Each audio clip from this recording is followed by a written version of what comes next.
Olá, boa noite. Boa noite a todos e a todas.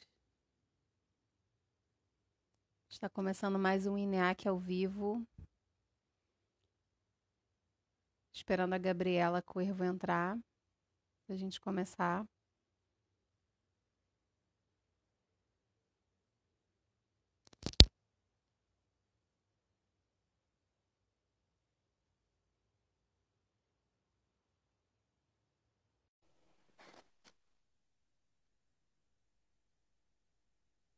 Estou chamando a Gabriela. Espero que meu áudio esteja bom. Estou aguardando ela. Se vocês puderem dizer se o som tá bom.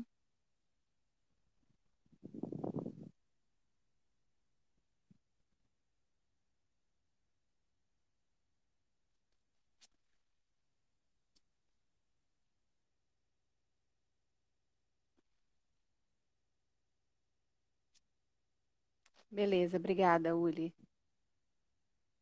Gente, boa noite. Estamos aqui esperando. Eu já chamei a Gabriela Coervo, que é a nossa convidada da noite. Obrigada, Luana.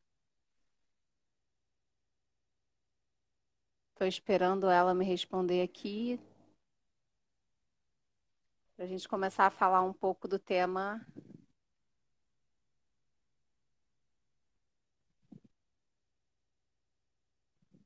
Vamos ver. Aí, agora vai. Ué, mas vocês estão me ouvindo? Vamos. Só não Então, eu estou não te estou me vendo. ouvindo. Claro, né? Tem que virar a câmera. Nossa, arrasou. Ô, inteligência superior. Oi, Gabi, tudo bom? Tudo bom. Pronto. Acho que melhora. Pronto. Beleza. Bom, então, para quem já está entrando aí, o tema dessa noite é o diálogo entre a escola e a universidade, né? E também a experiência docente no ensino público, no contexto principalmente da pandemia, né? Não apenas, mas também na pandemia. Essa é, na verdade, uma série de transmissões, né? De conversas que a gente está fazendo pelo INEAC, Instituto Nacional de Estudos Comparados em Administração de Conflitos, da UF. É a live do NUFEP, né? Que é o Núcleo Fluminense de Estudos e Pesquisas, que é o núcleo que a gente faz parte. Acontece toda quarta-feira, às 8 horas. A gente está sempre conversando com um pesquisador, né, com alguma liderança, com alguém que, enfim, possa contribuir de alguma maneira com os temas que a gente está trabalhando aqui. Então, desde já agradeço a presença de todos e todas. E principalmente, então, vamos agora agradecer a Gabriela Coervo por aceitar, né, o convite, por estar aqui com a gente essa noite, se disponibilizar para conversar um pouco. Bom, meu nome é Yolanda Ribeiro, eu sou pós-doc no INEAC. E vou apresentar então nossa convidada, tá? E aí, enfim, a gente já começa falando no tema. A Gabriela Coelho é cientista social, né? Pela UF, é mestre em sociologia, também pela UF, e doutora em antropologia, também pela UF. E também é professora, né, de sociologia no ensino médio, Secretaria Estadual de Educação do Rio de Janeiro. E é exatamente sobre ensino, sobre escola, sobre universidade que a gente vai conversar um pouco hoje, né, Gabriela? Uhum. É, Então, são esses dois temas, dois grandes temas que a gente vai tentar tratar aqui. É, E aí, queria um pouco, talvez, começar falando, né? A gente vai falar de duas questões, né, principais, que tem a Uhum. ver com essas possibilidades e, digamos assim, os impasses na aproximação entre a escola e a universidade e da sua Uhum. experiência docente, né, principalmente nesse contexto da pandemia. E Uhum. aí queria que você começasse a falar um pouco dessa dimensão, dessa relação entre a universidade e a escola.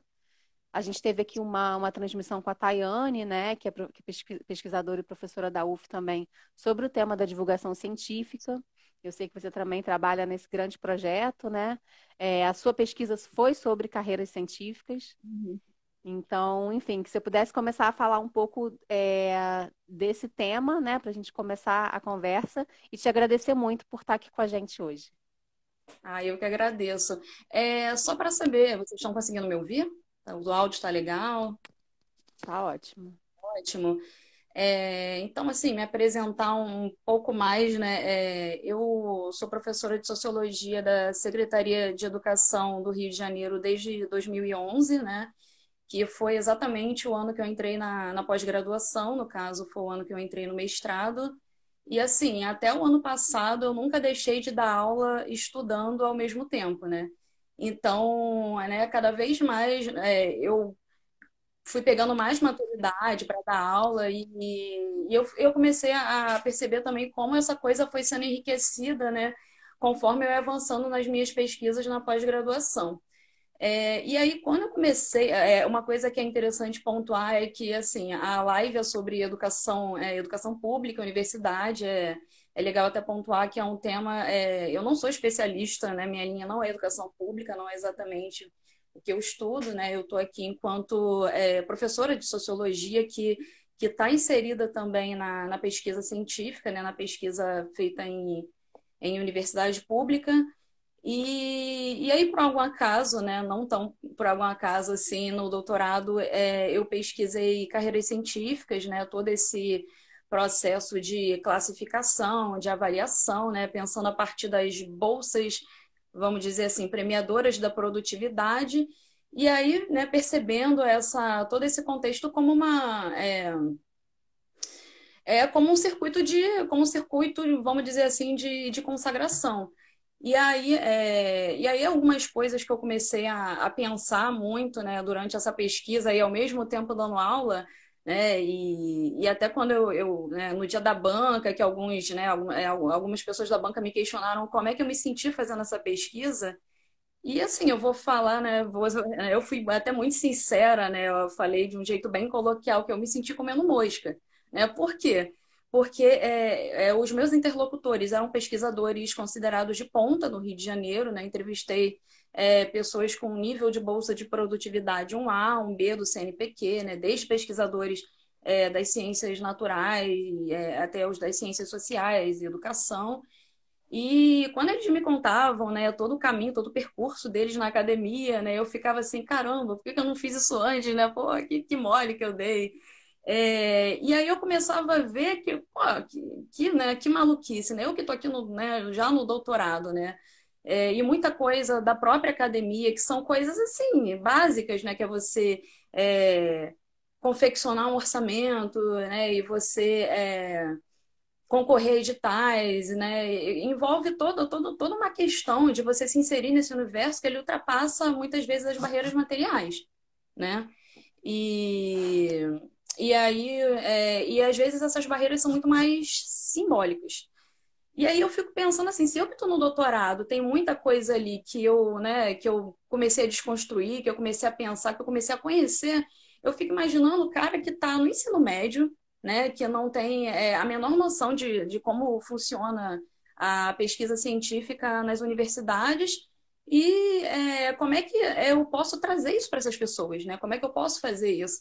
E aí eu acabei começando a mudar um pouco né, o jeito como eu falava de pesquisa, né, da introdução que eu dou à matéria de sociologia no primeiro ano do ensino médio, né, que é o primeiro ano que os alunos têm contato com a sociologia, de como é essa coisa de fazer pesquisa você sendo cientista social, né? Aí, Yolanda, se quiser me interromper, porque, né, meus alunos, inclusive, sabem que se deixar eu falo até amanhã. E e o interessante é que ontem eu estava dando uma vídeo, enfim, né? Depois a gente vai entrar nesse assunto. Eu estava dando uma videoaula, né, para uma turma de primeiro ano e falando exatamente disso. E eu perguntei para eles, quando vocês pensam em ciência, o que que vocês imaginam? Aí teve uma aluna que falou assim, professora, imagina a gente no laboratório mexendo em vários tubinhos de ensaio. Aí eu falei assim, você tá certo, né? Cientista mexe em tubinho de ensaio, mas não é todo cientista que mexe em tubinho de ensaio. Eu fui dando vários exemplos até chegar, né, no trabalho do cientista social. Então, se a ciência, né, vamos dizer assim, as universidades estão com esse desafio de poder fazer essa linguagem, né, da pesquisa, da ciência, chegar nesses jovens, né, chegar nas pessoas que não fazem pesquisa. Agora você imagina a nossa área, né? Você falar para a pessoa que a nossa área também, né, que a nossa área é científica, né, que a gente é acusado o tempo inteiro, né, da gente, né, ser da nossa pesquisa ela ser uma opinião, né, ser, né, desqualificada ao nível de uma opinião, não é científico e que os nossos métodos também não são científicos, né? Porque, sei lá, a gente não mexe com tubinho de laboratório, né? E não confina pessoas no laboratório para fazer Big Brother, né? Então eu tenho que fazer exercício esse tempo todo com os alunos para, né? Inclusive eu uso os exemplos de pesquisas de colegas meus, até do próprio INEAC, ó, tem um fulano que, né, estuda violência doméstica, né? E aí eu vou dando vários exemplos de como essas pessoas fazem pesquisa. Não sei se eu continuo falando, se quer perguntar mais. Não, assim, fiquei um pouco pensando assim, porque o título da transmissão é aproximação entre escola pública, né? Escola e universidade.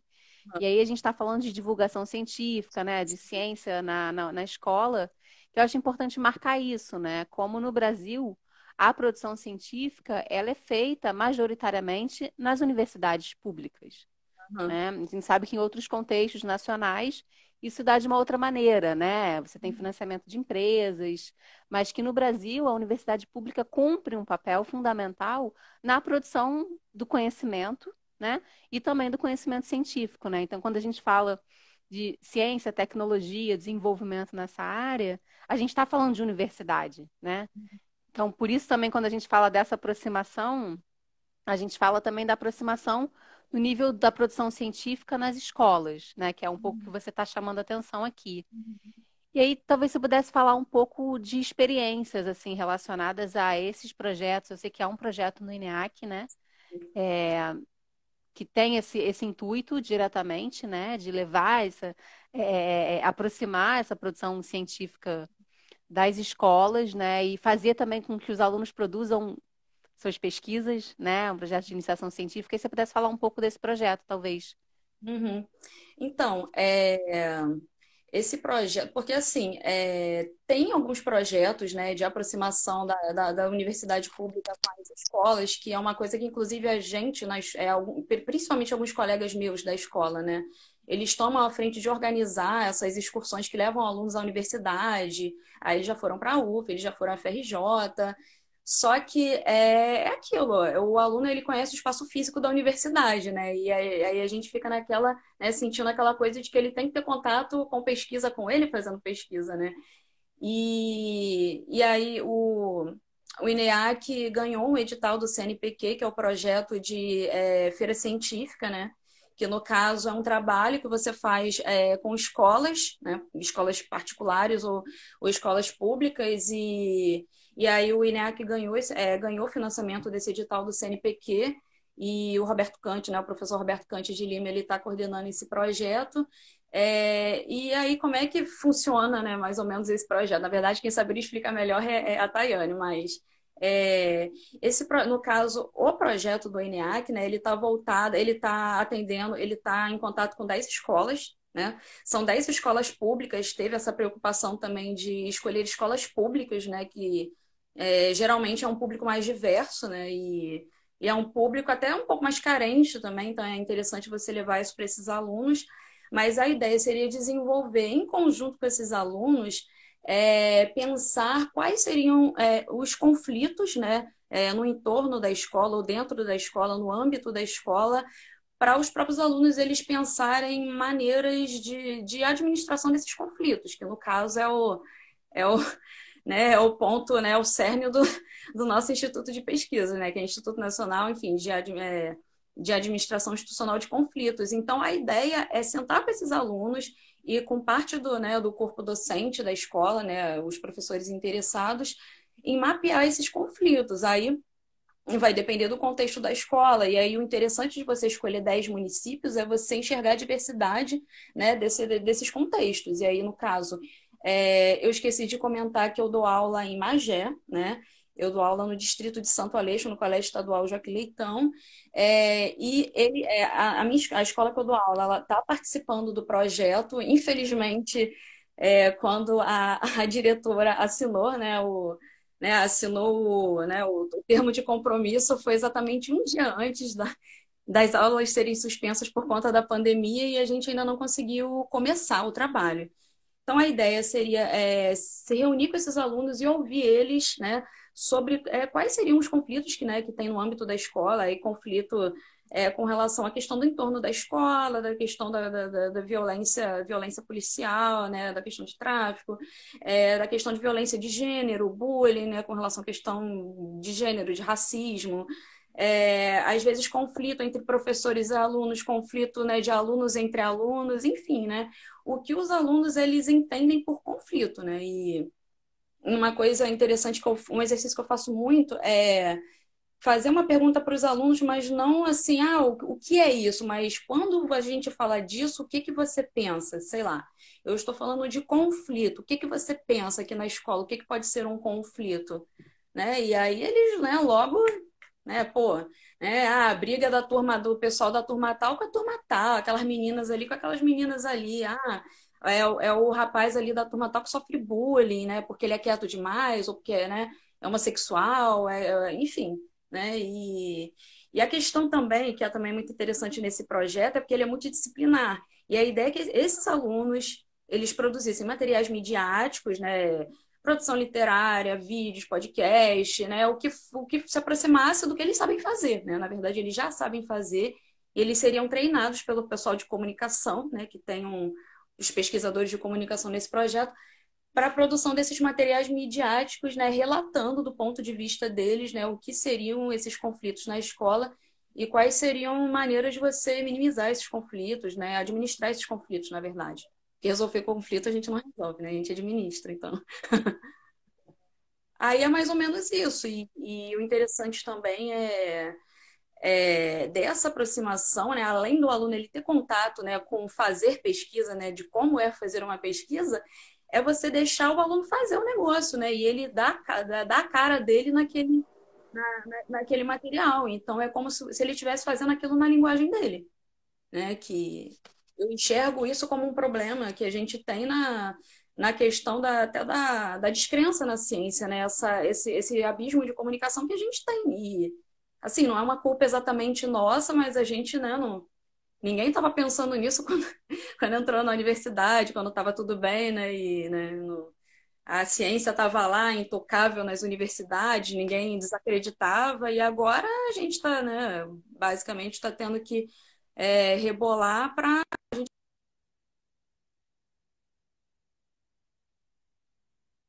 ficarem consumindo, para, né, elas problematizarem outras informações que chegam para essas pessoas, através até das chamadas fake news, né? Então, enfim, estou enrolando um assunto com outros. Se quiser. Nada, imagina, eu tô achando, não, eu tô achando ótimo, porque assim, eu também faço parte do INEAC, né, um instituto muito grande, tem muitas frentes. Sabia da existência desse projeto, mas não sabia exatamente como é que ele se consolidava, né, como ele era colocado em prática.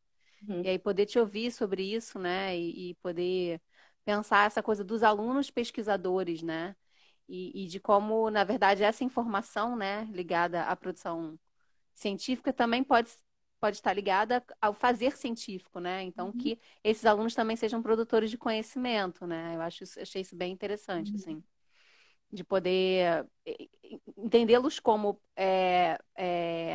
capazes de observar a realidade, né? Entender a uhum, realidade e formular questões do ponto de vista sociológico, antropológico, uhum, né? Que uhum. aí é o nosso campo de estudo, assim. Sim. E aí fiquei pensando da importância disso, né? Você falou em algum momento da ideia de barreiras simbólicas, né? E de como muitas vezes alunos das escolas públicas, né? Eu fui professora também do ensino Uhum, médio durante 2 anos, né? Em campus, enfim, numa outra realidade. Mas a gente sabe também por pesquisas de colegas de como há barreiras simbólicas efetivamente, né? Há capitais simbólicos diferentes, né?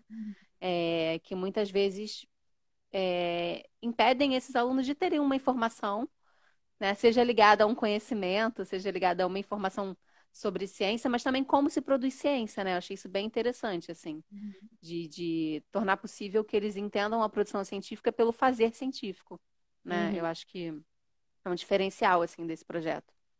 Sim. Pode falar, ou você quer perguntar Claro. alguma coisa? Porque, assim, um dado interessante, né, que, assim, tá, não é exatamente isso, mas está muito relacionado, é, por exemplo, eu nunca dei aula em escola particular, mas eu converso com colegas que dão aula em escola particular, e, assim, é muito comum, né, o aluno, quando ele chega no ensino médio, principalmente no segundo, do segundo para o terceiro ano, ele já está ali super no tino de se preparar para o vestibular e já assiste videoaula, e enfim, né?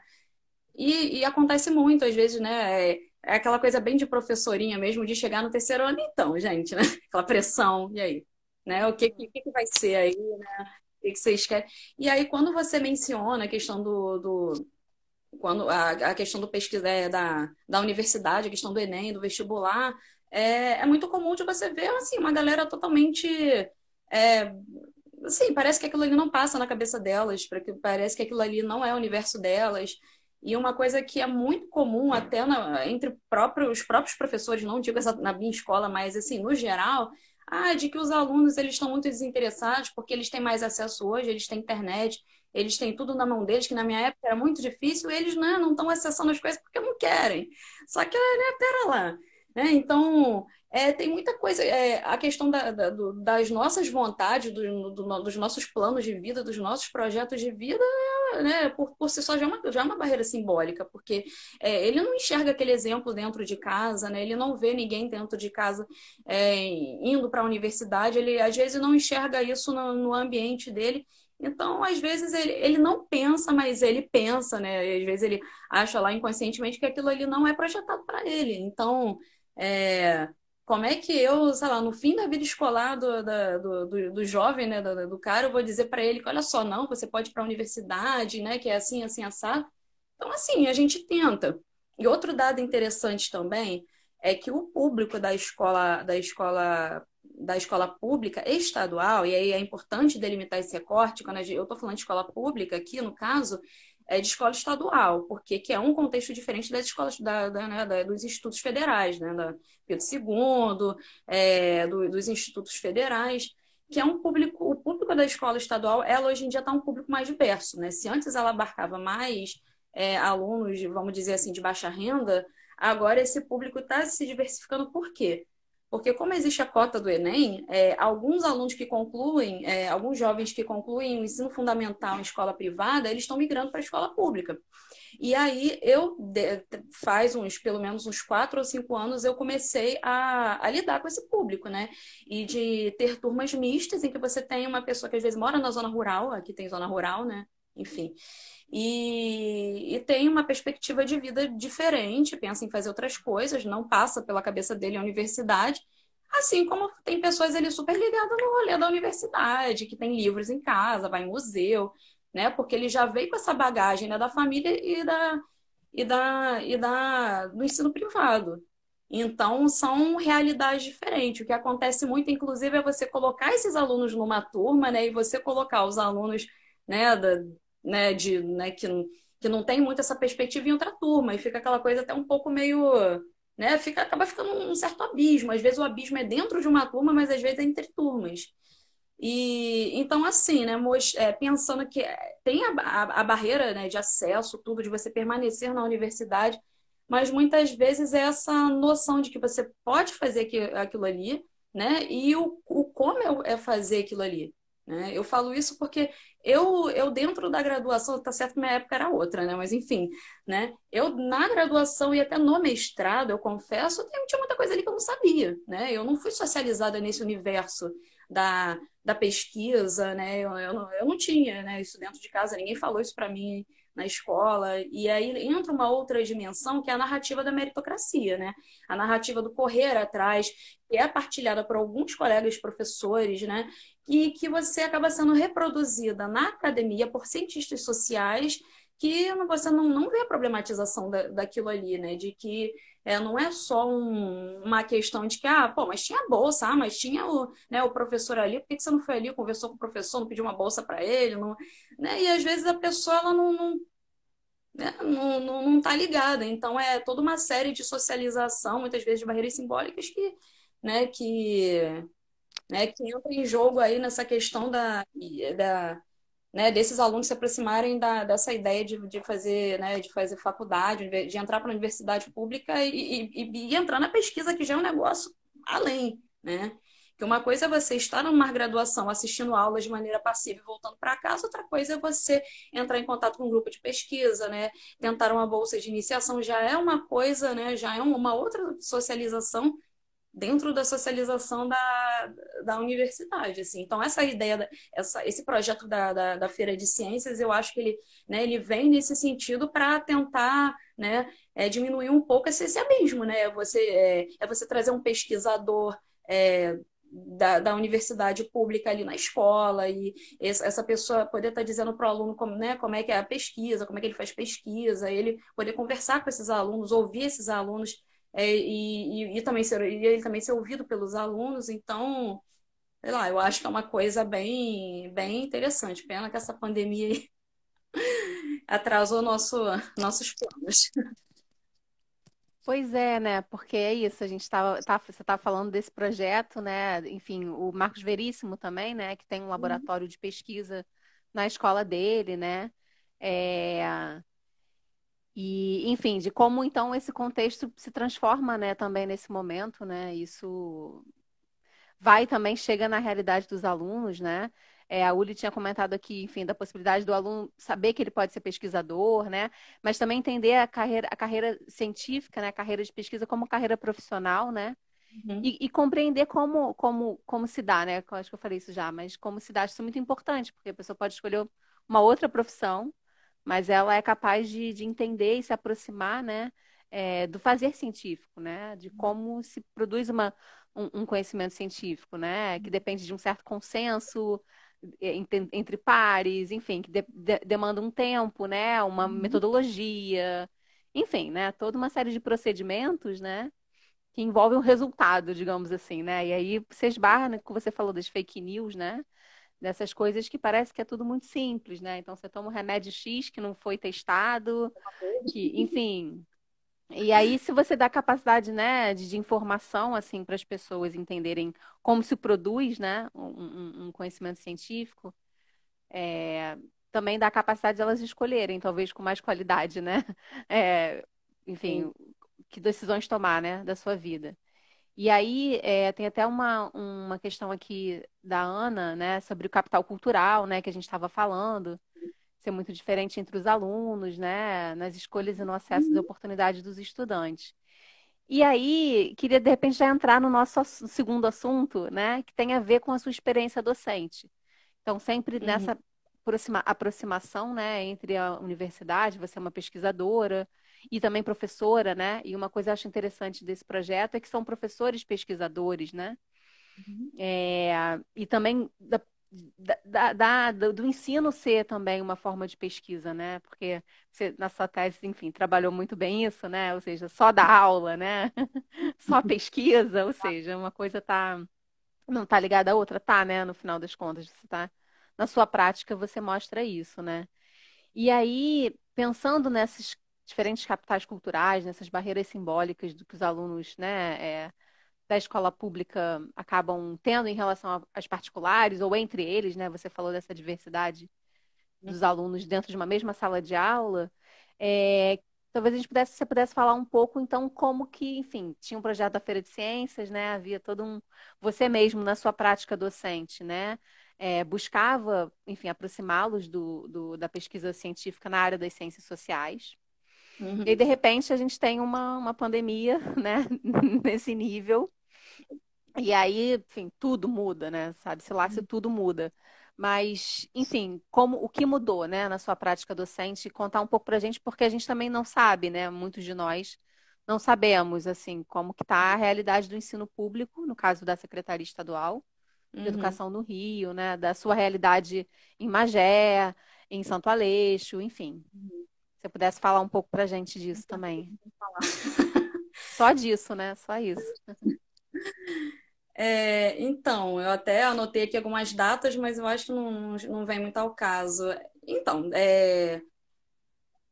as aulas elas foram suspensas, eu anotei algumas datas aqui, mas enfim, elas foram suspensas, né? Logo que né, decretou aí a pandemia e tal, elas foram suspensas, se eu não me engano, né, bem no meio de março, acho que foi no dia 16 de março, as aulas já foram suspensas.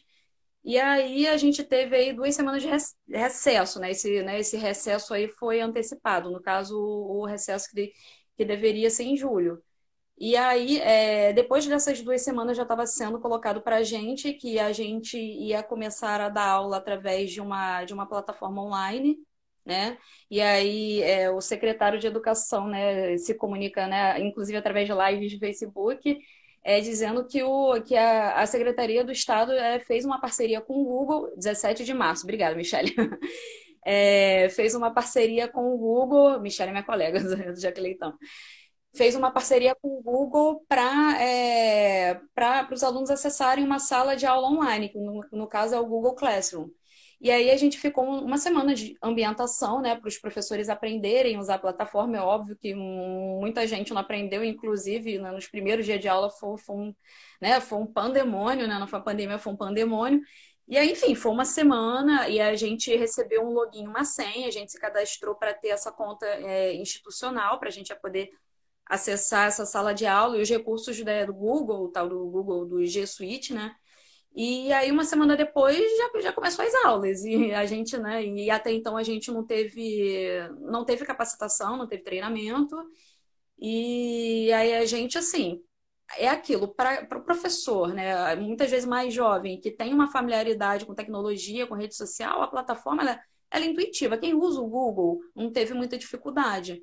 Mas eu soube de muitos relatos de professores mais velhos, muitos não têm computador, só têm celular, que não sabem mexer no computador, que ficou muito, muito, muito perdido. E aí, né, foi a questão né, dos colegas se ajudarem nos grupos de WhatsApp, né, de como usar essa conta. E aí também foi disponibilizado um login e uma senha para os alunos. E aí o que aconteceu? Os dados, né, desses alunos, eles foram. A Secretaria de Educação transferiu os dados desses alunos para essa plataforma online. E aí, basicamente, o Google Classroom, né, o Google Sala de Aula, ele é uma sala de aula online, né? A gente entra e tem lá disponível todas as turmas que a gente dá aula, né? Já dava aula na escola. E a gente, né, clica na turma e aí tem lá, né, a listagem dos alunos da turma, tem a listagem dos professores daquela turma. E aí, uma coisa interessante de pontuar aqui, né? Tem lá o mural que os professores, né, postam, recados, tem a aba das atividades que os professores podem postar uma atividade, pode postar um teste, pode postar um questionário. E aí todos os professores daquela turma veem tudo que os outros professores também postam, né? Aí, a gente, pô, né? Então eu posto, eu vejo que o professor de matemática, o professor de português posta, né? Enfim.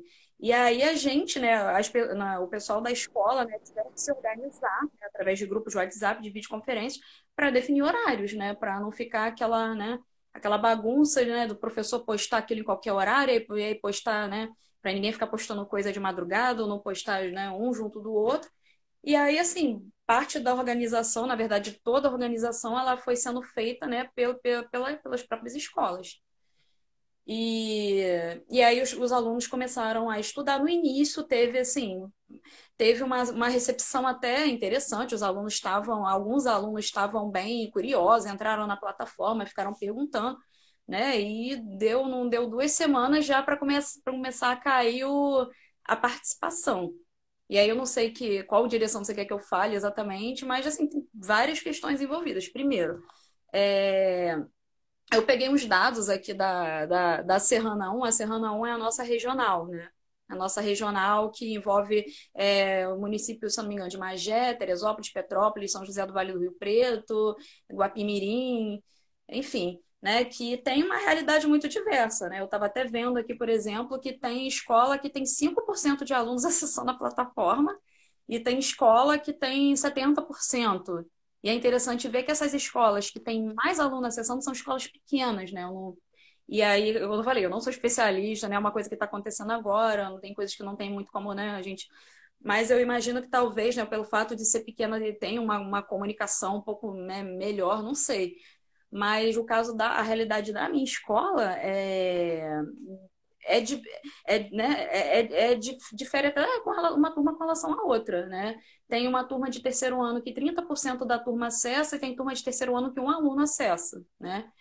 E se a gente for analisar a situação do NEJA, né, que no caso é a nova educação, né, de jovens e adultos, a situação é muito pior. Eu estou falando assim da realidade da minha escola, eu não sei se é assim em outras escolas, eu acredito que seja, que são pessoas adultas, e aí você tem uma diversidade, né, de idade até, né, porque tem jovens adultos, né, que têm uma facilidade, né, com tecnologia, tem internet em casa, mexe no celular, e tem pessoas mais velhas ali que, né?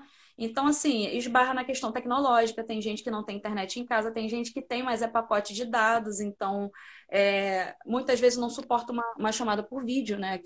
Às vezes a pessoa, só no ato dela pegar e baixar a plataforma, aquilo ali já, né, já consumiu todos os dados, né, da conta dela e ela não consegue acessar, né? Então, entre uma série de outras questões. A maioria não tem computador, sobretudo professores, tá? Tem professor que não tem computador, não é só aluno que não tem.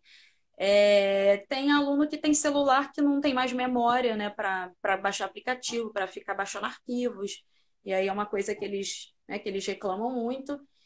E tem também uma outra questão que eu acho assim, que ela vai para além das barreiras, vamos dizer assim, das barreiras materiais, né, do acesso à internet, do acesso a material, à tecnologia, que é a questão, eu digo que é uma barreira simbólica, mas é assim, basicamente você botou professores e alunos, né, num universo que eles não estão acostumados a estudar sozinhos dentro de casa, né, no qual você precisa estabelecer uma disciplina, uma rotina de estudos, uma disciplina de estudos, então o que muitos alunos estão relatando para mim é que eles estão achando a plataforma muito chata. É um saco, essa plataforma é fria, né? Ah, tem professor que explica, mas tem professor que não explica, e o problema, na verdade, não é o professor, mas é muito chato, né? E aí, como a gente estabeleceu da aula no período da manhã, que é a nossa carga horária mesmo, aí, né, aí tem aluno que acorda tarde, né, que acessa a matéria de tarde, então eu vejo muito esse desconforto deles e essa dificuldade né, de você estabelecer uma autonomia de estudo, que para a gente que é adulto, a gente já, né, para a gente que é pós-graduando, que estuda, a gente já sabe que é muito difícil. Imagina para um aluno, né, que o tempo inteiro tem aquela dimensão da obrigação de que ele tem que estudar, que muitas vezes a escola é vista como uma coisa chata. Se já é chato às vezes com alguém obrigando, imagina com ele mesmo tendo que se obrigar a estudar, né? Porque ali não tem mais o professor supervisionando, e a gente só pode supervisionar enchendo o saco dele, né? Mandando mensagem de WhatsApp para ele. E tem essa dimensão também de que a gente acaba tendo que atender os alunos, né, pelo WhatsApp. Então, o trabalho vai muito para além da plataforma. Primeiro que a gente teve que começar a trabalhar muito mais, porque a gente teve que adaptar linguagem, né, de textos que a gente passava no quadro e explicava, para ir pensando assim, então, nem todo mundo tem acesso a uma chamada por vídeo, né? O que que eu vou ter que fazer? Eu vou ter que tornar essa linguagem do texto muito mais fácil. Então, para mim, né, que sou professora de sociologia, né, de escrever um texto de uma página, eu demoro 3 horas, porque eu fico tentando adaptar a linguagem. E eu acredito que a maioria dos professores estão tendo esse problema de adaptação de material, fora o trabalho no WhatsApp, de explicar as coisas pelo WhatsApp dos alunos, os alunos te mandando mensagem, em outros horários do dia. Inclusive, meus alunos, eles são muito assim, tranquilos, muito respeitosos e tal, mas a gente fica à disposição. Eu não vejo problema nenhum nisso, né? Porque a maneira que a gente está achando de aproximar esse contato com o aluno, e a gente está percebendo que eles estão sentindo falta desse contato, tanto com os colegas, mas também com os professores, né? E eles reclamam muito disso. Ah, é muito ruim, né? Não ter o professor explicando. Ah, e depois dessa eu nunca mais reclamo de pré-escola, é um absurdo, eu odeio. Aí tem vários memes agora. Eu já vi até aluno compartilhando meme zoando, né, a plataforma Classroom. Eu odeio essa plataforma, odeio mais do que o Bolsonaro, e não sei o quê. Então, assim, é uma situação nova, uma maioria dos alunos não estão confortáveis com isso, a gente também não está muito e esbarra em toda essa questão do acesso material, né? A gente tem uma média na nossa escola de 30% de acessos, tem turma que um aluno acessa, né? Como é que vai ficar? E sobre as apostilas, que o Estado também falou que ia distribuir as apostilas para quem não tem acesso à internet. Elas começaram a ser distribuídas há pouco mais de 2 semanas para alunos de turmas concluintes. Eu estou falando aqui, eu não sei em outros municípios. E, e pelo visto ela vai ser distribuída para todas as séries. O que, que começou a acontecer? Eles pediram listas à direção, né, de alunos que não têm internet. Mas aí fica a questão, como é que a gente vai saber de fato se o aluno tem internet ou não tem internet? Então, eles começaram a mandar a apostila para todos os alunos. E aí, o aluno que está acessando a plataforma, está fazendo as atividades, começou a questionar os professores se eles têm que estudar pela apostila, se eles têm que estudar pela plataforma. Professora, mas se eu estudar pela apostila, como é que vai ser quando voltar? Mas quando que a gente vai voltar? Eu falei, não sei, gente. Né? Então, assim, são várias incertezas, né? A gente está meio que na areia movediça, né? Os alunos, mas quem é da direção, então, pior do que da gente, que é professor, né? A parte da gestão né, da escola, então, né? Que é muito desconfortável você, às vezes, não ter resposta para dar para o aluno, né? Você né, deixar a coisa um pouco mais confortável, um pouco menos, né? Então, eu não sei se eu estou esquecendo de falar alguma coisa, mas são várias questões, assim. Sim, não, assim, é muito interessante você relatar isso pra gente, né? Porque, enfim, é isso, é uma realidade que a gente não conhece muitas vezes, né? Quem não está atuando diretamente, né, na educação básica. E aí a gente fica pensando nessas confusões, né? Nesse momento, enfim, que é de incerteza, que ao mesmo tempo, né? Eu lembro que você chegou a conversar isso comigo, né? Os alunos inicialmente acharam interessante porque eles estavam tendo contato com os professores, com os outros alunos, né? Coisa que eles não estavam tendo de maneira nenhuma. Então, você estabelece alguma relação, mesmo que seja mediada pela tecnologia, mas ao mesmo tempo há uma certa confusão, né, nessa perspectiva de uma aula online, do que seja uma aula online, no momento de incerteza, de não se sabe quando vai voltar, se vai voltar, né? Sim, vai voltar, mas não vai ser da mesma maneira. Assim, E do que seja um projeto de educação à distância, né? Que são coisas diferentes.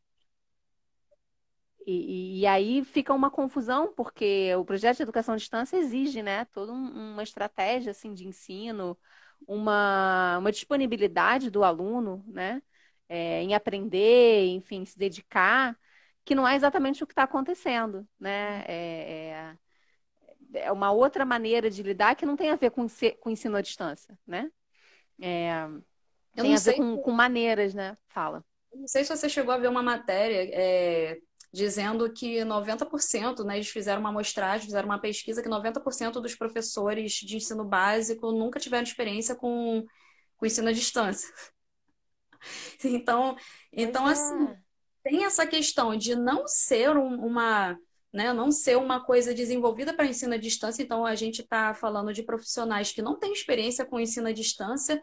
E assim, o ensino à distância geralmente ele é voltado a nível de graduação, né?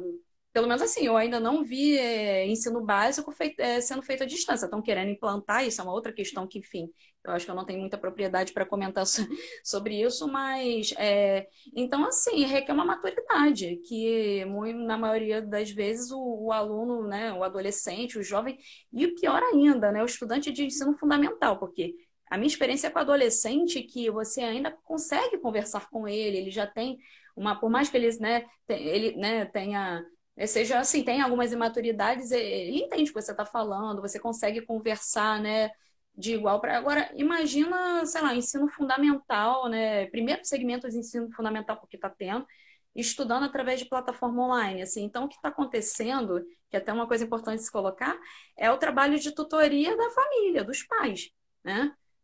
E como isso está acontecendo com relação aos professores que têm filhos em idade escolar. Que aí ele está tendo que dar aula online, mas ele também tem que estar ali agindo como tutor do filho. E às vezes, vamos supor, tem professor que não tem computador, tem professor que só tem um computador em casa, às vezes esse professor é casado, né? Às vezes é casado com outro professor que precisa usar o computador também para dar aula. E aí tem a situação também do filho, às vezes tem mais de um filho que precisa usar o computador para poder estudar e ele tem que ficar mediando ali as atividades.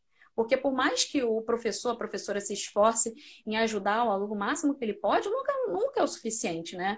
Principalmente quando é uma quando é criança ou quando né, pré-adolescente, né? Você tem que estar ali mediando, ele, em algum momento ele vai precisar de ajuda, então é uma situação muito complicada que exige essa reorganização da esfera doméstica, né? Isso para o professor é muito complicado e também para o adulto que é estudante, né? No caso, voltando a falar até do EJA, né? Do NEJA, que Importante. são pessoas que têm Uhum. filhos, que trabalham, né? Que tem marido e às vezes não tem um espaço adequado dentro de casa para estudar, né? Igual essa propaganda do Enem aí que teve, né? Que mostrou os jovens, né? Tendo que alterar o mindset, né? Aí, né? Fundo de livros e a pessoa com smartphone, né? Com computador, com luminária, e tem aluno que já me relatou, até porque eu passei, né? Eu acho que eu estava prevendo que eu ia ser chamada para falar, mas eu passei uma atividade para os alunos na semana passada, pedindo para eles fazerem um relato, tipo, até baseado numa atividade que eu vi de uma universidade de São Paulo, para os professores fazerem uma espécie de diário de classe né, de como está sendo essa experiência. Eu, pô, vou passar isso para os alunos, porque eu quero ouvir eles, né? E sempre né, naquela, né, tipo assim, eu quero ser uma mosquinha sociológica para saber o que eles estão pensando, assim.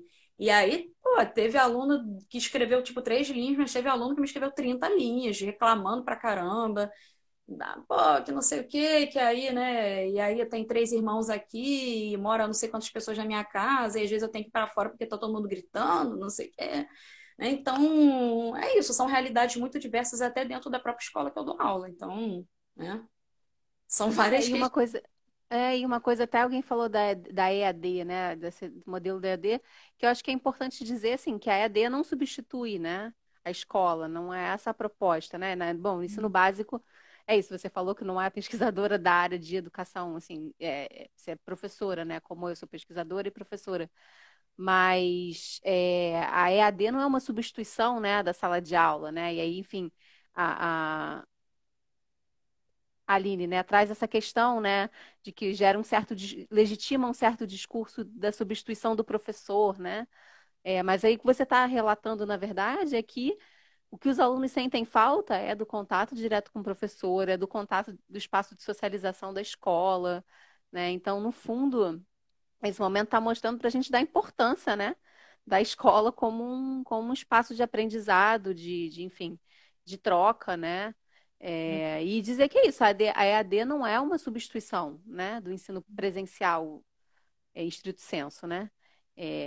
E a aula online também nunca vai ser, né? No sentido de que você reformula, você fala, essa coisa, né? Estava até conversando isso com o Marcelo, né, que é professor também, e assim, que de repente algo que era abominado dentro de sala de aula, que era o celular, né? Que ninguém podia usar tecnologia em escola, de repente é a tecnologia que vai resolver todos os problemas da escola, do ensino, do aprendizado, ou seja, né? Eu acho que você está relatando algo que tem a ver com a importância, né, do espaço da escola, da interação entre o professor e o aluno, né? Uhum. É, de Uma coisa resgatar o potencial do professor como aquele, né, que é não, é alguém enfim, que produz conhecimento junto com os estudantes, né? E Uhum. não um mero operador, né, enfim, de tecnologia, digamos assim. Aham. Mas uma coisa interessante também é que muito aluno me relatou que eles se sentem confortáveis em estudar pelo celular. Então, acho que né, eu não sei se é uma coisa de uma outra. Eu, por exemplo, eu acho péssimo fazer qualquer coisa, né, estudar, ler textos, eu acho péssimo. E muitos, né, é isso, né, tem o celular e não sei, né, também eu tô falando de tudo isso, é uma geração que tá acostumada a fazer tudo pelo celular, assistir séries pelo celular, fazer pesquisas, eles fazem isso na própria sala de aula. Às vezes eu falo, quem tem internet aí, pesquisa aí, não sei o quê. Aí eles prontamente, né, tem que usar o celular, pô, já quero. Aí, aqui, achei. Né? Então, é uma coisa que, assim, eles estão acostumados, mas eu acho que o que esbarra mais além da barreira da questão da internet, da questão né?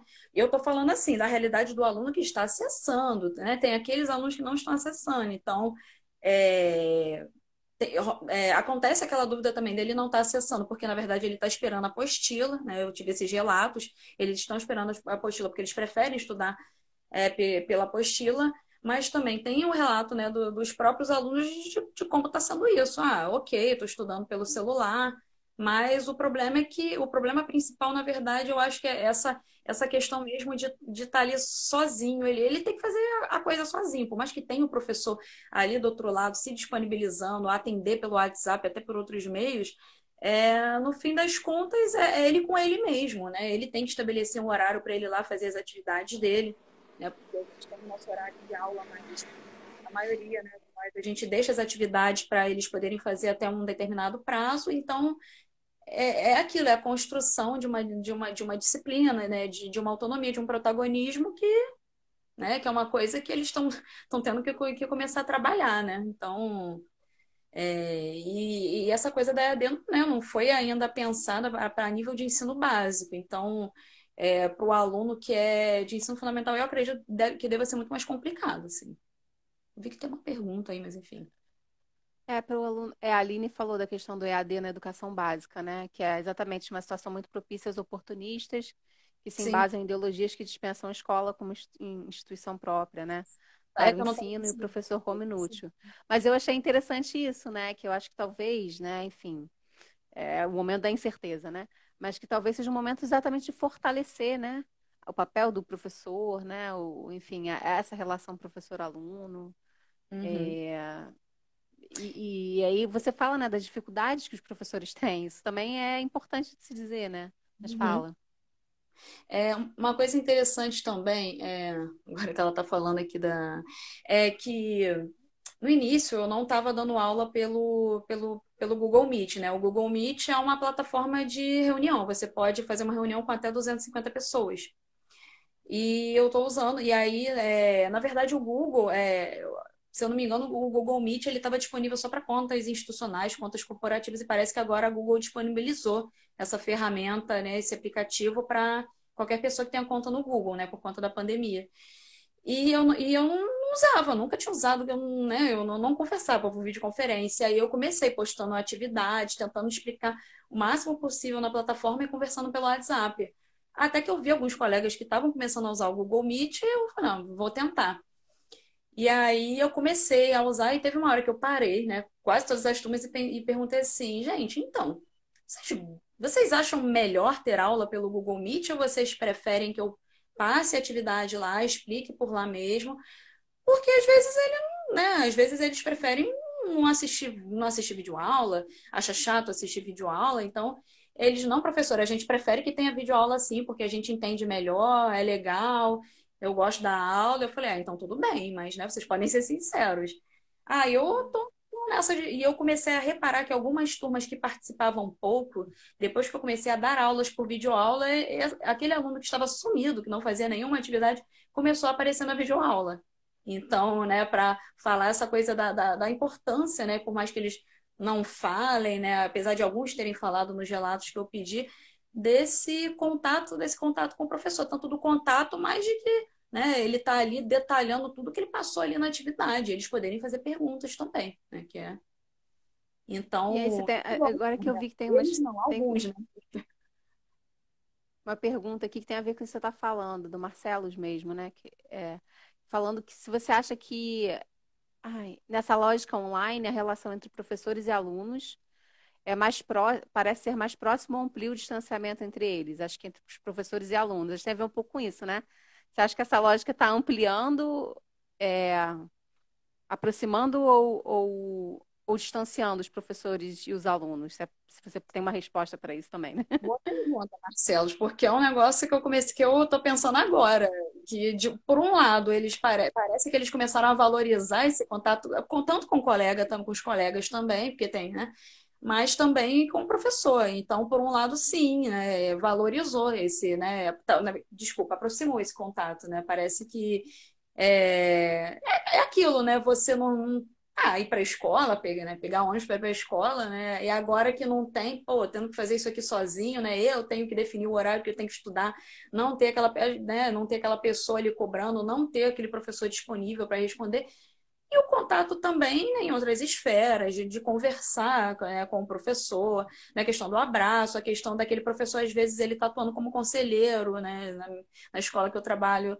tem muito isso, e assim, pelo menos assim, na minha experiência de sala de aula, minha aula é muito conversada, porque é sociologia, então tem muito debate.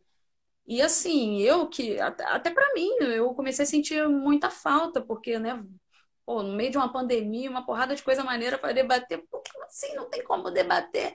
E aí, professora, pô, aquele debate que a gente ia fazer e começou a pandemia, eu falei, pois é, né? Aí, mas, assim, eu acho que por um outro lado também, claro, que cria um distanciamento, né? Essa questão da distância física, né, de você não estar ali, ou muitas vezes o aluno a própria plataforma distanciar também, porque está sendo um contato mediado por uma tecnologia e aquilo ali o aluno ele não achar a plataforma interessante e aquilo ali está distanciando do contato com o professor, né? E às vezes do jeito como o professor utiliza a plataforma, que tem muito professor que não tem experiência né, com o uso de tecnologias digitais e não é culpa dele, né? Ele não fez curso disso, ele fez concurso para isso. Então, é uma cobrança que está caindo muitas vezes em cima. Tem professores de 60, 70 anos que não sabem mexer no computador, né? Como é que você vai dizer, faz um login aí, nossa plataforma é muito intuitiva? Tipo, né? Então, é muito complicado. Então, acho que uma coisa e outra também, né? Eu comecei a pensar nisso agora, mas acho que... Então, Gabi, nosso antropopapo tá se encerrando. Daqui a tem esse negócio de tempo de live, né? O Instagram nos, Por nos favor. limita um pouco aqui. Então, assim, queria, na verdade, agradecer a todo mundo que participou, assim, assistiu, fez comentários. Eu vou descobrindo também como é que funciona isso depois que eu vi que os comentários estavam embaixo. E queria muito também te agradecer, né? Acho que a gente conseguiu, enfim, contemplar muitas coisas interessantes. Agradecer a participação das pessoas, agradecer a sua presença aqui. E se, enfim, pudesse se despedir, falar com o pessoal aí algumas últimas palavras para a gente encerrar nosso antropopapo de hoje. Eu E queria foi ótimo. eu também achei ótimo, né? Se deixar aqui, eu falo 2 horas. Meus alunos sabem disso. Se eu ficar aqui, eu vou ficar aqui até meia-noite falando. Queria agradecer ao INEAC, essa organização das lives, que está muito legal, tá? Tem esse Antropopapo, mas tem outras lives, outros dias, tá? Quem está entrando aí agora, é interessante seguir o perfil do INEAC, que está, né, tá tendo várias discussões legais aí, né, com relação a essa questão da pandemia, agradecer a Yolanda, agradecer a Ulia aí que me botou na fogueira aí para falar, eu que tinha pavor de videochamada, tem que começar a dar aula por videochamada e agora tem que fazer live. E é isso, né? Agradecer aí todo mundo, agradecer as perguntas e é isso, né? Que isso daí passe logo e, enfim, né? A gente possa repensar essas coisas. Enfim, não tem mais nada para falar, não. Até porque Não, já realmente muito obrigada, assim, Gabi. Eu acho que Gabi, né? Porque, enfim, né? Tem uma proximidade, né? Falando nisso, mas Gabriela Cuervo, né? Professora pesquisadora. Enfim, eu acho que esse desafio das transmissões, das lives, para mim também, né? Que nunca tinha feito isso na minha vida. E para os colegas, para a Uli, né? Fábio, todo mundo que está envolvido de alguma maneira, é a possibilidade de a gente ter o diálogo, né? A gente colocar essas coisas em questão, em discussão. E, enfim, eu acho que o momento exige de alguma maneira que a gente faça, né? Se movimente, né? Se mantenha vivo, né? Quando Uhum. possível e falando de coisas importantes.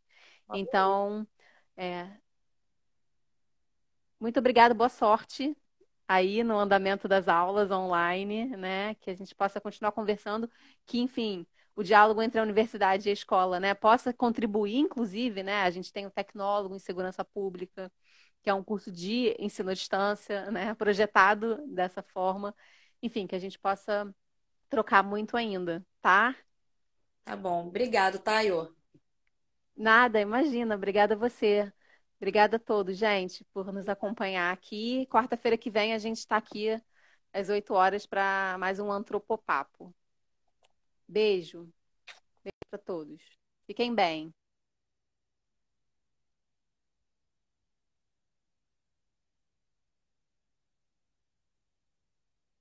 Obrigada, Uli. Obrigada, Fábio, pelo trabalho em equipe. Isso é importante, né? Esse trabalho em equipe faz um diferencial enorme também na pesquisa.